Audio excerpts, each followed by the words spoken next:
Fala rapaziada, tudo bom com vocês? Ontem nós tivemos aí dois jogos importantíssimos que podem aí definir o rumo do Campeonato Brasileiro, Flamengo e Bragantino no Maracanã e Palmeiras e Fluminense no Allianz Parque. Nós vamos falar um pouquinho dessas duas partidas, falar um pouquinho do contexto de tudo, da coletiva do Abel Ferreira também, que mexeu muito com as mídias sociais, e também vamos falar um pouquinho da final da Sul-Americana, em que o Atlético Mineiro perdeu mais uma final continental, dessa vez para o Lanús na final da Sul-Americana. A gente vai falar um pouquinho disso, de todo o contexto também.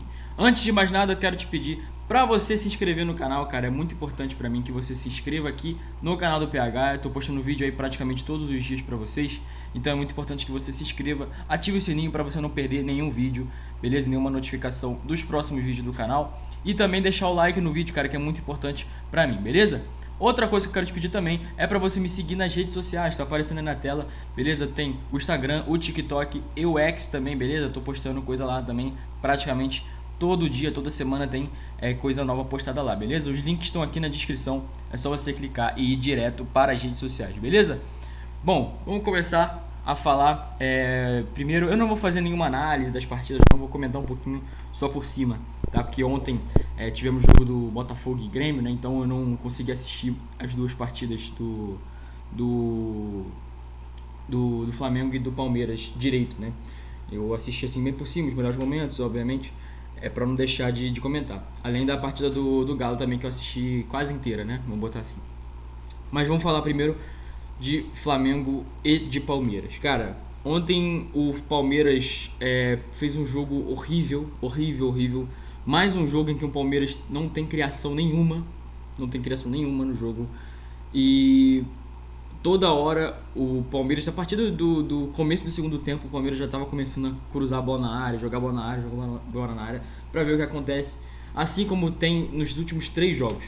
Só no jogo de ontem o Palmeiras fez 34 cruzamentos na partida. Nos últimos 3 jogos foram 96 cruzamentos. É isso mesmo. Então, é uma falta de criação, de criação de jogadas, enfim. É absurdo do time do Abel Ferreira. Não tem opções, não tem alternativas de meio campo, e esse é o papel do técnico. E aí o Abel Ferreira vai na coletiva e fica falando, porque nós temos desfalques, porque...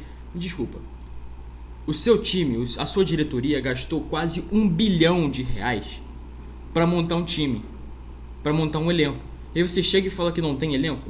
Por favor, né, Abel? Por favor, vamos ser realistas. O Palmeiras tem sim elenco. Tem muitos jogadores que poderiam estar jogando na partida de ontem, que poderiam fazer a diferença, poderiam fazer uma função diferente, que o Abel mesmo não fez. E aí ele fica falando, aí na entrevista ele quer falar assim, mas então você acha que tá tudo perdido? Não, porque quando achavam que estava tudo perdido, a gente demonstrou que não estava no jogo contra a LDU. Mas aí logo em seguida ele fala que o campeonato está entregue. O Abel Ferreira simplesmente dá a declaração de que ele entregou o Campeonato Brasileiro. Ele jogou a toalha. Ele diz assim, perdemos-lo, né? No bom português de Portugal, eles perdemos-lo. O que significa? Não foi só ele que perdeu, foi todos os do time do Palmeiras, todos os times do Palmeiras. Perdemos. E aí, cara, você pode dizer que é uma estratégia, e realmente pode ser, tá? Eu concordo que é muito provável que tenha sido uma estratégia de tirar a responsabilidade, de falar, agora eu vou jogar aqui, mas o título agora é do Flamengo. O Flamengo tem responsabilidade de ganhar o campeonato. Tá nas mãos dele. E aí ele tira o peso do Palmeiras, de tentar alguma coisa. Ele vai continuar tentando, mas se o Palmeiras perder, ele já disse antes que já tinha perdido. Eu acho que pode ter sido uma estratégia? Pode, porque o Piquerez também dá uma entrevista no pós-jogo, né, na zona mista, dizendo praticamente a mesma coisa. Então pode ser uma coisa combinada? Pode. Porém, o recado para a torcida do Palmeiras é péssimo. O recado para a torcida do Palmeiras, tá? Não tô falando de um time pequeno, de um time qualquer. Tô falando do time do Palmeiras, que é um time vencedor, que é um time que tá lutando sempre e que é conhecido justamente por isso. O recado para a torcida é: nós não vamos conseguir, e nós não vamos nem tentar. Esse é o recado que passa para a torcida. Independente se for estratégia ou não, tá? Independente. Eu acho que é uma atitude inaceitável para um técnico do tamanho do Abel Ferreira, do tamanho do clube do Palmeiras. É uma atitude inaceitável. Inaceitável. Tá? E olha que eu não sou palmeirense, não sou flamenguista, eu sou botafoguense. Então, tipo assim, eu acho que é uma atitude inaceitável. Inaceitável do técnico do Palmeiras. Mas enfim. E aí, vamos trabalhar na possibilidade que isso é uma estratégia, né? O Flamengo vai entrar em campo na quinta-feira, se não me engano, ou quarta, não lembro agora. Enfim, no meio da semana, contra o Atlético Mineiro, na Arena MRV. O Atlético Mineiro que perdeu a final do Sul-Americano, a gente vai falar um pouquinho do Atlético, mas o Flamengo, se ganhar a partida contra o Atlético Mineiro na Arena MRV, o Atlético Mineiro praticamente todo baqueado, né, todo, como é que eu posso dizer, acabou de perder uma final, então vai entrar de uma forma mais triste, digamos assim, na partida, né, mais retraído, enfim. Enquanto isso, o Palmeiras vai enfrentar o Grêmio, 100%, tá? O Grêmio que enfrentou o Botafogo no jogo de ontem, lá no estádio de Newton Santos, com o time praticamente todo reserva. Tem alguns titulares ali, mas o time misto, né? Misto para reserva. E o recado do Grêmio é o seguinte: nós vamos 100% contra o Palmeiras. A gente vai jogar contra o Palmeiras dentro da arena do Grêmio e vai ser um jogo em que o Grêmio vai com 100% do seu elenco. Então esse é o recado que o Grêmio passa pro jogo do meio de semana. E o Palmeiras, eu sinto que essa estratégia de você tirar a responsabilidade do título pro Palmeiras e sim colocar a responsabilidade pro Flamengo, pode ser, não estou dizendo que mas pode ser uma estratégia visando uma preparação de terreno. Ou melhor, pode ser uma preparação de terreno pro Palmeiras poupar contra o Grêmio. E aí você já diz, nós não vamos ganhar o título, tá? Não vamos ganhar o título, esquece o título do Brasileirão, vamos focar na Libertadores. E aí ele vai poupar no meio de semana, porque na coletiva inteira ele sempre fica enfatizando, óbvio que isso já há muito tempo, né? O Abel sempre fala isso, mas durante a sua entrevista ele sempre fala, o calendário é muito curto, nós só temos 2 dias de descanso, isso aqui. Concordo com ele, tá? Concordo com ele, realmente. É muito curto. E graças a Deus isso vai ser melhorado, assim espero, pro ano que vem. Mas ele colocar isso em pauta várias vezes me passa a sensação de que ele tá preparando o terreno para poupar contra o Grêmio no meio de semana. Então ele tira a responsabilidade, fala, nós não vamos ganhar o título, né? O título vai ser do Flamengo, o Flamengo faz a parte dele. Porque aí, se ele poupar contra o Grêmio, ele não vai ser taxado como jogou o brasileiro no lixo, porque ele já jogou antes. Entendeu? Então, eu acho que essa é uma estratégia visando isso. Entendeu? Eu acho que é uma estratégia visando ele pensar em poupar no meio de semana contra o Grêmio. Tá? E aí temos o seguinte cenário. Né? Vamos puxar aqui a tabela, né? Eu ia puxar antes, mas vou falar agora. Vou puxar aqui a tabela com vocês rapidinho. Pra gente comentar um pouquinho sobre a classificação. O Flamengo abre 4 pontos de vantagem, praticamente coloca uma mão na taça, né, do Brasileirão, e fica muito próximo, né? Vão ter aí mais 3 jogos, ou seja, 9 pontos a ser disputados, sendo que o Flamengo está 4 pontos na frente, tá? Mas eu não descartaria o Palmeiras, óbvio que não.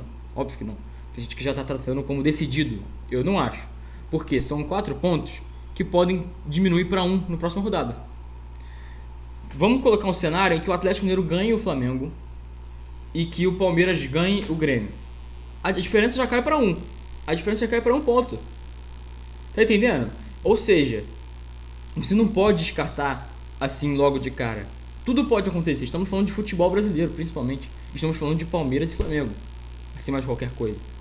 Então, eu não descartaria. Porém, dito isso, é muito difícil mesmo do Flamengo perder esse título, tá? Eu acho muito complicado do Flamengo perder, tanto do histórico quanto de qualidade também. Vai pegar um Atlético Mineiro que talvez aí dos próximos 3 jogos do Flamengo seja o adversário mais difícil, e o Atlético Mineiro praticamente todo baqueado, né? Todo para baixo, acabou de perder um título da Sul-Americana. Então eu acho muito difícil eita, deu uma porrada na câmera, perdão. Acho muito difícil do Flamengo perder esse título, tá? Enfim, E, cara, o Palmeiras vai enfrentar o, o Grêmio na Arena do Grêmio, né? Lá em Rio Grande do Sul. E aí a logística do Palmeiras é bem melhor do que a do Flamengo, né? Por quê? O Flamengo vai enfrentar em Minas Gerais o Atlético Mineiro e o Palmeiras vai enfrentar no Rio Grande do Sul. O Palmeiras vai enfrentar o Grêmio e depois vai direto para Lima, tá? Direto lá de Rio Grande do Sul vai para Lima para a final da Libertadores. O Flamengo não. O Flamengo até poderia ter feito fazer isso, né? Vai para Minas e depois vai voltar para o Rio de Janeiro, mas o Flamengo ele poderia ter feito isso, né? De ir para Minas e depois de ir direto para a final da Libertadores. Porém, ele preferiu ir primeiro para Minas Gerais e depois vai voltar para o Rio de Janeiro. E aí é uma questão de estratégia, visando aí uma questão familiar dos jogadores, né? Ter um momento a mais com a família, enfim. E aí, cara, a situação fica realmente muito complicada pro time paulista, né? Eu acho que é muito difícil de tirar essa diferença do Flamengo, mas não é impossível, tá? Não é impossível. E, cara, agora você, com essa entrevista do Abel Ferreira, eu acho que complica ainda mais. Porque, cara, se o técnico do time, que é o cara que a gente espera que seja, se não o único, um dos únicos a terem que acreditar e são pagos para isso, para acreditar no time. Eu digo muito isso das torcidas no geral, né? Eu acho que quando a torcida diz que é torcedora de um time, né? Que você é um torcedor de um time, você não digo obrigado, mas você tem a função de apoiar o time em qualquer momento. Se o time tá lá afundado em dívida, em futebol, o que seja, você tem que estar lá apoiando. Esse é o papel do torcedor.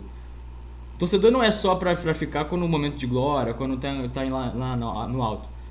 O papel do torcedor é justamente apoiar quando o time tá lá e motivar o time. Essa é a função da torcida.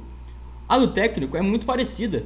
É muito parecida. Se nem o técnico do time acredita no potencial do seu próprio clube, quem que vai acreditar? Se a torcida mesmo mostra que acredita. O torcedor do Palmeiras a gente sabe que acredita no time, que a gente sabe que acredita. A torcida que acredita no time vê o seu próprio técnico entregando, jogando a toalha para um dos seus maiores rivais atualmente, que é o Flamengo. Isso é inaceitável. Isso é inaceitável. Isso é desmotivante para os próprios jogadores do Palmeiras. Isso é independente se for uma estratégia ou não, tá? Independente. Isso é desmotivante. E aí, cara, eu acho realmente que fica muito mais complicado do que realmente do que era para ser, né? Que tirar essa diferença de 4 pontos fica muito mais difícil, muito mais longe da realidade com essa situação, com esse cenário em que o Abel Ferreira jogou a toalha para um dos seus maiores rivais no Brasil, né? A maior rivalidade nacional atualmente é Palmeiras e Flamengo, e o Palmeiras entregou o título com essa entrevista do Abel Ferreira. Enfim, eu acho muito triste, inaceitável isso que ele fez, por mais que seja uma estratégia, tá? Mas enfim, é isso. O Flamengo abre 4 pontos numa vitória contra o Bragantino dentro de casa. Uma vitória, como eu falei, eu não vou ficar falando dos jogos em si, né? Eu falei um pouquinho do jogo do Palmeiras contra o Fluminense. Foi um jogo em que muitas vezes o Fluminense, que tem um elenco inferior ao do Palmeiras, o Fluminense esteve melhor na partida, e o Palmeiras deixou a desejar em vários momentos. Tanto que eu falei que o Palmeiras teve aí 34, né? Que eu falei, 34 cruzamentos. Nos últimos 3 jogos foram 96 cruzamentos na partida, ou seja, é uma falta de criatividade, uma falta de jogadas. Chega ali, basicamente, no segundo tempo inteiro, chuveirinho na área, não tem nenhuma jogada de meio campo, não sabe? Não tem nada. O time do Palmeiras se tornou isso. E digo mais, se chegar na final da Libertadores assim, vai tomar taca. Vai ser espancado pelo time do Flamengo. Vai ser espancado, tá?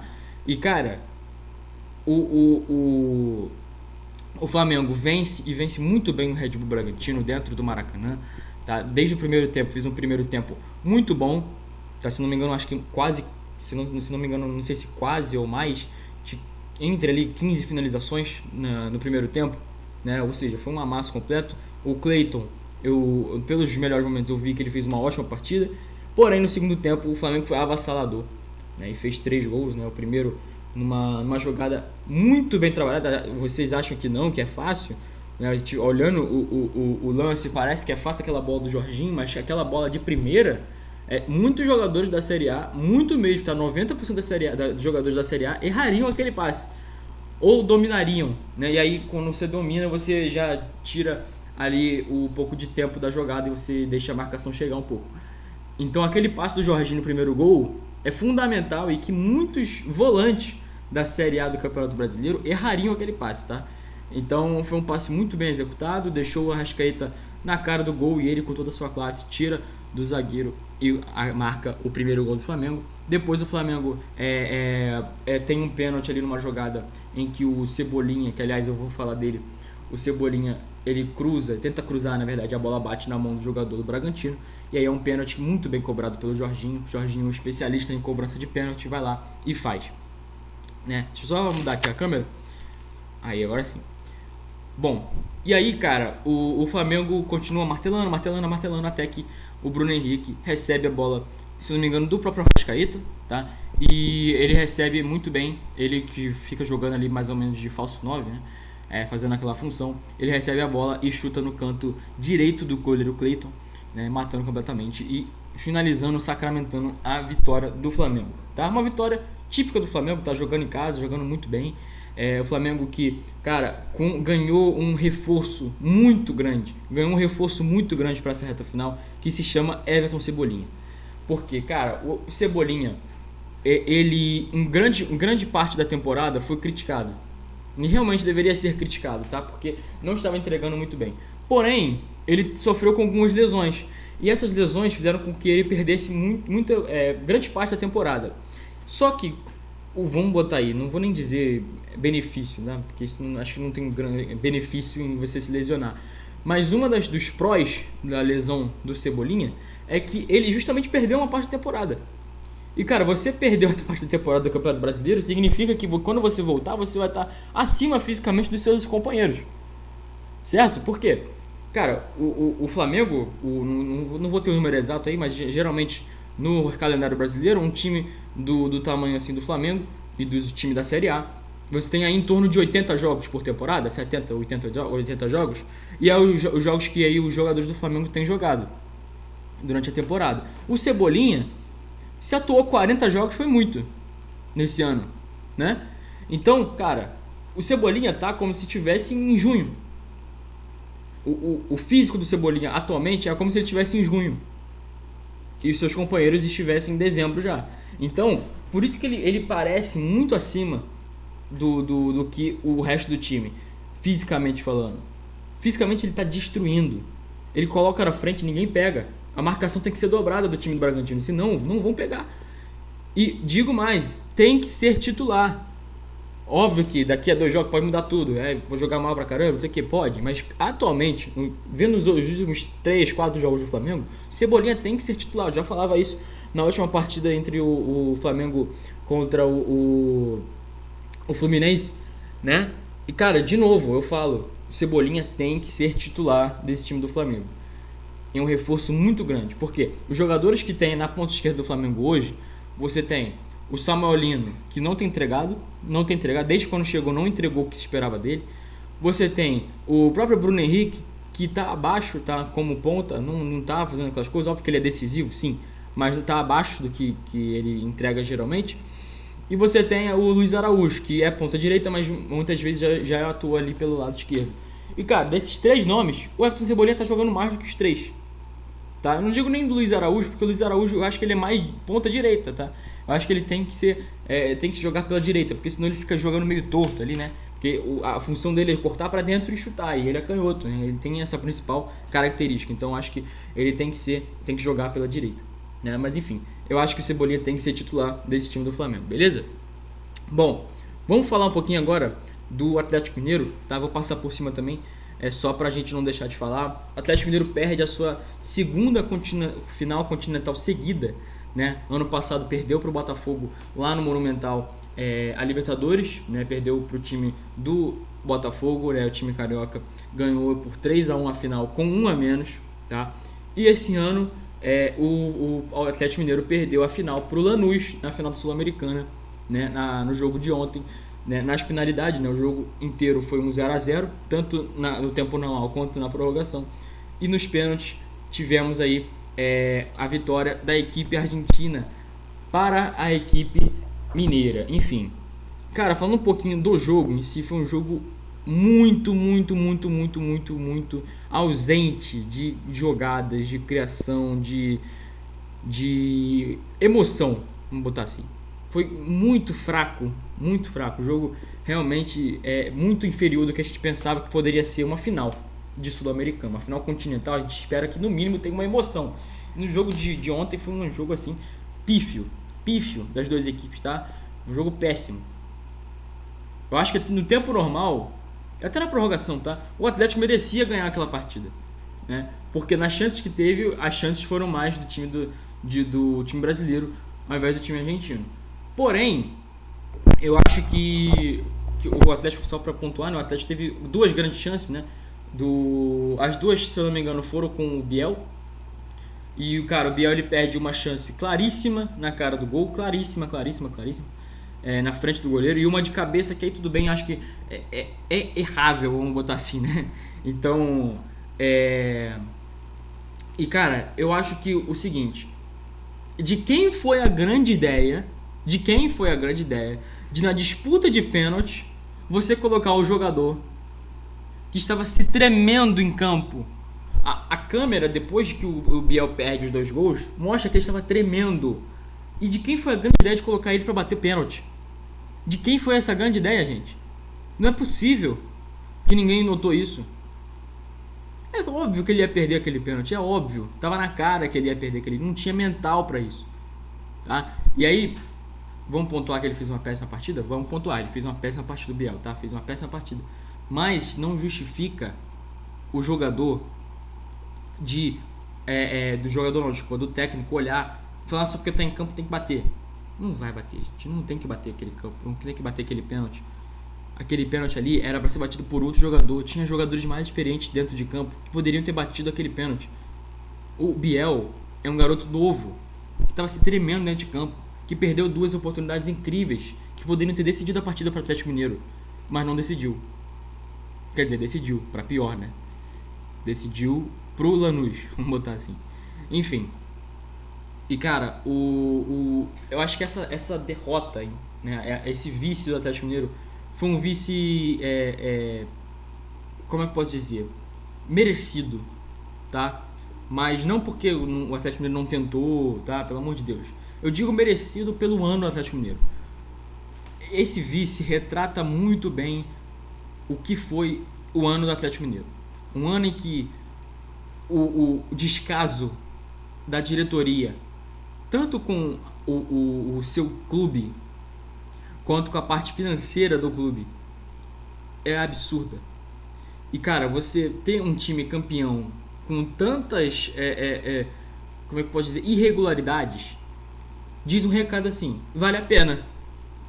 Valeu a pena você ter tantas irregularidades dentro do seu clube. E eu acho isso errado. Eu acho que você não pode dar esse recado. Tá? Eu não estou dizendo que o Atlético não merecia ganhar dentro de campo, não sei o que, pelos jogadores. Óbvio que os jogadores se esforçaram, óbvio. Mas o recado que passa quando um clube com tanta irregularidade interna ganha um título de tanta importância é o seguinte: vale a pena. E, cara, isso não pode acontecer no futebol brasileiro. A diretoria do Atlético teve um descaso, uma negligência com seu clube inaceitável. Um planejamento da temporada foi inaceitável. Tá? E olha que eu sou botafoguense, tá? Eu tenho lugar de fala. O planejamento do meu clube talvez tenha sido um dos piores da Série A do Campeonato Brasileiro. Mas o Atlético Mineiro não perde muito não, tá? O Atlético Mineiro não perde muito pro Botafogo. Além do planejamento ser horrível do Atlético Mineiro, tem a questão financeira do clube, que o clube está afundado em dívidas. O clube do Atlético Mineiro está afundado em dívidas. E, cara, como é que você vai... Vamos botar aí, o Atlético Mineiro pro ano que vem vai vender uns 2 jogadores, tá? Vamos botar aí, mais ou menos. Você vendendo 2 jogadores, você precisa repor. E o Atlético Mineiro precisa de reforços, tá? Precisa. Se quiser montar um time minimamente competitivo pro ano que vem, precisa de reforços. Da onde você vai tirar dinheiro para conseguir reforços se o seu time tá quase 1 bilhão não sei se está quase ou mais, tá em torno ali, de R$ 1 bilhão de dívida. E você não tem como pagar isso. Tá entendendo? O recado que você passa é o seguinte, cara, são três finais, né? Nos últimos 2 anos. Chegou na final da Libertadores no passado, chegou na final da Copa do Brasil. E agora chega novamente a final da Sul-Americana. O recado que passa é, vale a pena, pô, tá chegando nas finais, mas perde. Perde em todas elas. Perdeu em todas elas, né? Perdeu pro Flamengo na Copa do Brasil, perdeu pro Botafogo na Libertadores e agora perde pro Lanús, um time muito limitado, e o Atlético Mineiro não consegue vencer a equipe do Lanús, tá? Agora, falando do futebol em si, eu acho que o Atlético nem teve tanta culpa em si, tá? Eu acho que não teve tanta culpa. O Sampaoli tá fazendo um bom trabalho, tá? Um bom trabalho, porque eu acho que não dá nem pra julgar direito o trabalho do Sampaoli por causa da quantidade de tempo, tá? Eu sou a favor do técnico que chega e mostra minimamente uma evolução no time, que seja um jogo bom em 5, é o mínimo de evolução num clube que tava muito mal. E aí, cara, se você mostra o mínimo de evolução é porque você tem da onde tirar. Você tem da onde tirar futebol, você tem da onde tirar alguma coisa. E eu acho que você manter o Sampaoli para a temporada que vem é uma ótima escolha, tá? Eu acho que realmente pode ser benéfico para o Atlético Mineiro. Porque, cara, eu sou a favor de você manter o técnico, tá? Para ele ter tempo de, no mínimo, você dá o benefício da dúvida, né? Vamos botar assim. Mas ele ter o mínimo de capacidade para alterar e consertar os seus erros. Porque errar é comum. Só que no futebol brasileiro, você comete um erro, você já é mandado embora. Você comete um erro, você tem uma convicção. Todo técnico tem a sua convicção, né? Agora, ele não tem a oportunidade de consertar essa convicção dele, vendo que o trabalho está errado, eu acho que é inaceitável, cara. Você tem que manter o cara que no mínimo mostrou uma evolução no time. Você tem que dar a oportunidade para ele consertar o seu erro. Porque senão você traz outro técnico e acontece a mesma coisa. É assim que acontece o ciclo no futebol brasileiro. O cara tem 5, 6 jogos ruins, já é mandado embora. E isso é muito ruim, tá? Muito ruim mesmo. Mas enfim, rapaziada, esse foi o vídeo. Espero que vocês tenham gostado. Se gostou, não esquece de deixar o seu like, de se inscrever no canal e de ativar o sininho, beleza? Tô trazendo vídeo todos os dias pra vocês aqui, tá bom? É muito importante que você deixe o like pro YouTube recomendar esse vídeo pra mais pessoas. Hoje tem Campeonato Brasileiro, daqui a pouquinho, né? Na hora que eu estou gravando esse vídeo são 2h10 da tarde, né? Então daqui a pouquinho, 4 horas, tem jogo do Brasileirão. Depois eu vou trazer vídeos sobre a rodada em si, comentando um pouquinho sobre os outros times, tá? Vai ter aí alguns jogos importantíssimos pra parte de baixo da tabela, então a gente vai ficar ligado nisso, vai trazer vídeo pra vocês, beleza? É isso, rapaziada. Não esquece de me seguir nas redes sociais, que é muito importante também, tá? O link tá aqui na descrição. Então me segue lá no Instagram, no TikTok e no X, beleza? Valeu, família. Tamo junto. É nóis.